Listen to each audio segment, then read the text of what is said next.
आज Doubtnut app download करें। Doubtnut पर अपने सभी गणित, रसायन विज्ञान, भौतिक विज्ञान और जीव विज्ञान के डाउट्स का करो सफाया। बस प्रश्न की फोटो खींचो, एक ही प्रश्न को क्रॉप करो और तुरंत वीडियो सोल्यूशन पाओ। अभी डाउनलोड करें। हेलो स्टूडेंट्स, क्वेश्चन है कि पीएन संधि डायोड का को अर्ध तरंग दृष्टि कार्य के रूप में कैसे प्रयोग में लाया जाता है।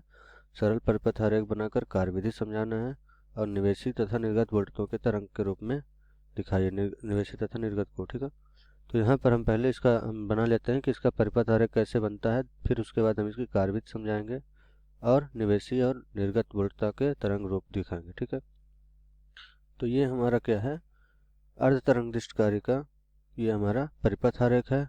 ये हमारा किसका परिपथ आरेख है? अर्ध तरंग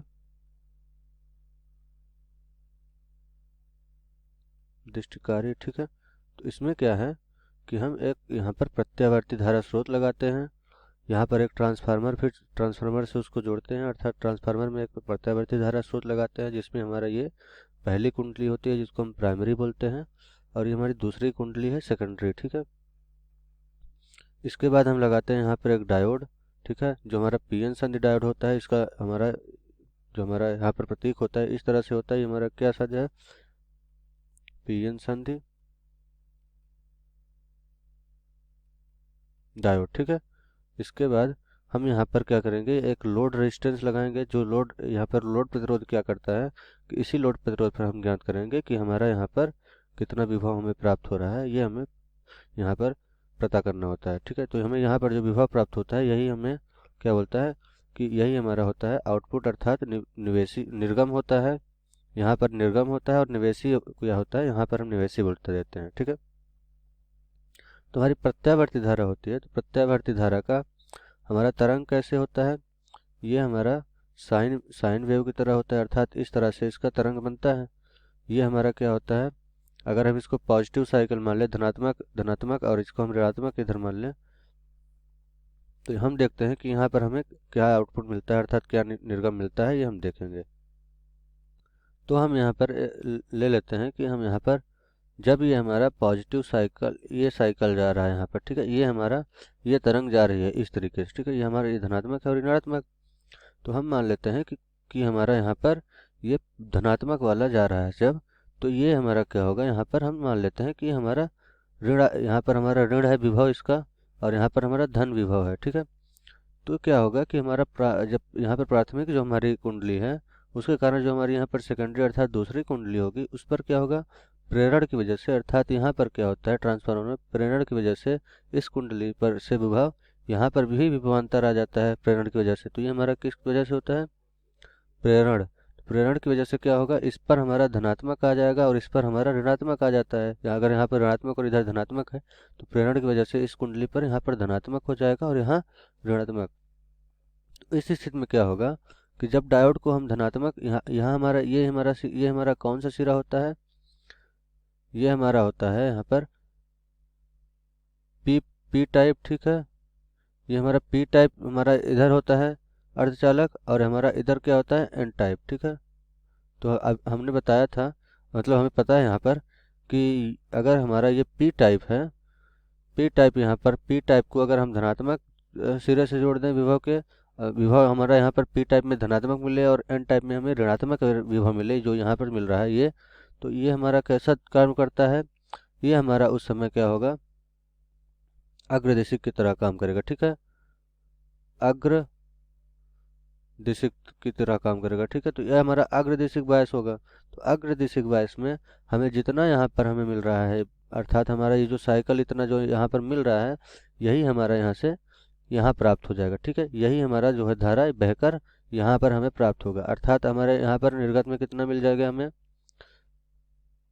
निर्गत में हमें ये हमारा धनात्मक वाला साइकिल हमें मिल गया। ठीक है, तो ये धनात्मक वाला हमें साइकिल यहाँ पर मिल चुका है। अब हम यहाँ पर ऋणात्मक के लिए देख लेते हैं कि ऋणात्मक में क्या होता है। तो जब यहाँ पर ऋणात्मक जाएगा तो ये हमारा कैसा हो जाएगा, ये हमारा P1 धन हो जाएगा और ये हमारा ऋण हो जाएगा। ठीक है, तो इस स्थिति में क्या होगा कि जब यहाँ पर फिर से प्रेरणा लगेगा, क्योंकि यहाँ पर विभवांतर आ गया, इधर धन क्या इधर ऋण, तो इस वजह से यहाँ पर हमारा ऋण हो जाएगा S1 और S2 कैसा हो जाएगा, धन हो जाएगा प्रेरण की वजह से। ठीक है, तो अब क्या होगा कि अब यहाँ पर धारा P को क्या मिल रहा है, ऋणात्मक, और N को क्या मिल रहा है, धनात्मक विभव। तो इस स्थिति में क्या होगा कि ये हमारा कैसा काम करने लगेगा, ये हमारा पश्च दिशिक की तरह काम करने लगेगा। तो पहले अग्र दिशिक था, पहले स्थिति में जब धनात्मक जा रहा था, अब ये पश्च दिशिक की तरह काम करने लगेगा। तो पश्च दिशिक में क्या होता है कि जब पश्च दिशिक होता है हमारा पी एन संधि डायोड, तो इस स्थिति में इसमें से कोई धारा प्रवाहित नहीं होती, ठीक है। तो इस स्थिति में क्या होगा, हमें यहाँ पर कोई भी विभवांतर हमें यहाँ पर नहीं प्राप्त होगा, क्योंकि अगर यहाँ पर हमारा ये यहाँ से धारा नहीं पहुँचेगी तो यहाँ पर हमारा कोई भी विभव इस लोड प्रतिरोध पर नहीं प्राप्त होगा। तो इसलिए क्या होता है कि अब हमें क्या प्राप्त होगा, शून्य धारा, ठीक है। यहाँ पर हमें शून्य धारा प्राप्त होगा। अब जब फिर से हमारा धनात्मक साइकिल जाएगा तो फिर हमें क्या प्राप्त हो जाएगा, यहाँ से अगर हम आगे खींच लें इसको, तो यहाँ पर फिर हमें जब यहाँ पर धनात्मक मिलेगा तो धनात्मक यहाँ पर साइकिल में धनात्मक पहुँचेगा और ऋणात्मक में क्या हो जाएगा, शून्य होता चला जाएगा। तो हमें कैसा यहाँ पर मिल रहा है कि जो धन धन वाला यहाँ पर हमारे प्रत्यावर्ती धारा का जो धनात्मक साइकिल है, सिर्फ उतना ही पास हो रहा है यहाँ पर, उतना ही हमें यहाँ पर मिल रहा है इस पी एन संधि के द्वारा। उसके अलावा जो रहा है सब यहाँ पर हमें धारा जीरो मिल रही है, ठीक है। तो ये हमारा निर्गत होता है, निर्गत के लिए होता है ये हमारा। तो निर्गत का हमारा क्या हो जाएगा, यहाँ पर तरंग का रूप इस तरह से, और हमारा ये निवेशी के लिए होता है। तो निवेशी में अगर हम इस तरह तरंग देंगे तो हमें निर्गत में यहाँ प्राप्त होगा इस तरह से। हम इसको यहाँ पर क्लियर बना लेते हैं साफ कि निवेशी और निर्गत में हमें किस तरह तरंग प्राप्त होती है। तो अगर हम मान लेते हैं कि ये हमारा क्या है, निवेशी, तो यहाँ पर तरंग जा रही है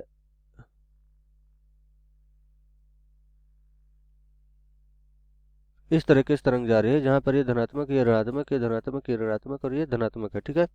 तो ये हमारा निवेशी है। अगर निवेशी तरंग है तो हमें निर्गत में कैसा प्राप्त होना चाहिए, अर्ध तरंग दृष्टिकारी में ये हमें सिर्फ धनात्मक तरंग ही हमें प्राप्त होना चाहिए, ठीक है। तो इस स्थिति में क्या होगा कि हमें सिर्फ धनात्मक जो हमारा यहाँ पर पॉजिटिव साइकिल जा रहा है सिर्फ हमें उतना ही प्राप्त होगा, और यहाँ पर निगेटिव साइकिल में हमें यहाँ पर कोई भी धारा नहीं मिल रही थी। तो इस स्थिति में इसका तरंग रूप कैसा हो जाएगा, यहाँ पर हमें सिर्फ धनात्मक वाला प्राप्त होगा, ऋणात्मक वाला जीरो हो जाएगा, फिर धनात्मक प्राप्त होगा, ऋणात्मक जीरो हो जाएगा यहाँ पर, फिर हमें धनात्मक प्राप्त होगा। तो इस तरह से हमें यहाँ पर निवेशी में प्राप्त होगा, निर्गत में हमें जो साइकिल प्राप्त होगी यहाँ पर तरंग की, वो हमें कैसे प्राप्त होगी, सिर्फ धनात्मक वाली प्राप्त होगी। Thank you. कक्षा 6वीं से 12वीं से लेकर नीट, आईआईटी, जेई वो एडवांस के लेवल तक 1 करोड़ से ज्यादा छात्रों का भरोसा। आज ही डाउनलोड करें डाउटनेट ऐप या व्हाट्सएप करें अपने सारे डाउट्स 8400 400 400 पर।